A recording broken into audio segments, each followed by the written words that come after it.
So what would be some questions you could arm patients for, not only on asking, tell me some previous ones, what are some additional questions they can go in with a sheet, which I'm going to be building out. I'm going to build them a checklist I'm going to build them a checklist on during the consultation and then help them do a report card at the end. But what would be some of those questions you would add to that list on to ask that clinician, other than tell me about other patients?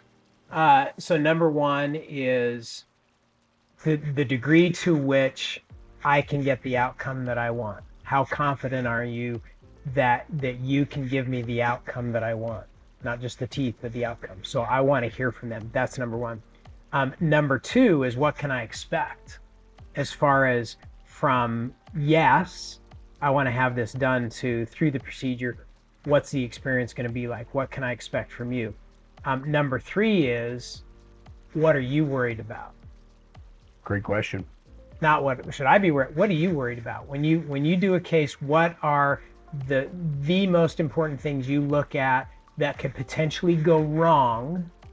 It's a great question. That you're looking to avoid, or that you always have top of your mind going, we want to make sure we do these things, so that, in other words, if a case goes south, why does it go south?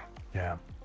Because the implant was placed wrong, or the bone didn't take the implant, or what are the things you're worried about? And if they say, well, I'm not worried about anything, I'd say, run. We might have a problem, right? Yeah. In other words, they got to have things that are top priorities.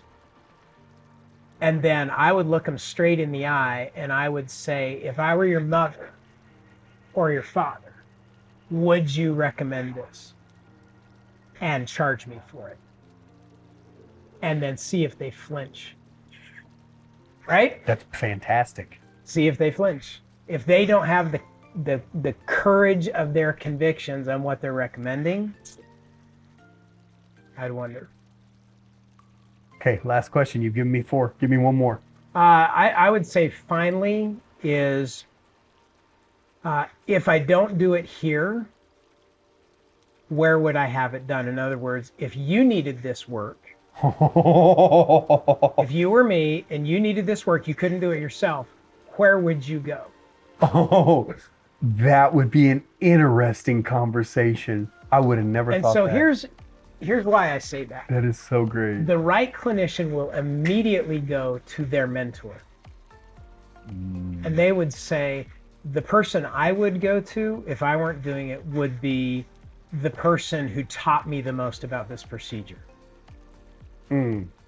Because that's where I got my wisdom, my knowledge. And they might be in Sweden, they might be in France, they might be in New York, wherever they are. But they are, in other words, great people surround themselves with great people. Amen. So if they can't immediately say, here's my go-to guy, this is the guy I trust, who's taught me the most, who's expanded my entire life in this area, and that's where I would go. That's a genius question. Well done. And if they won't answer that, that's right.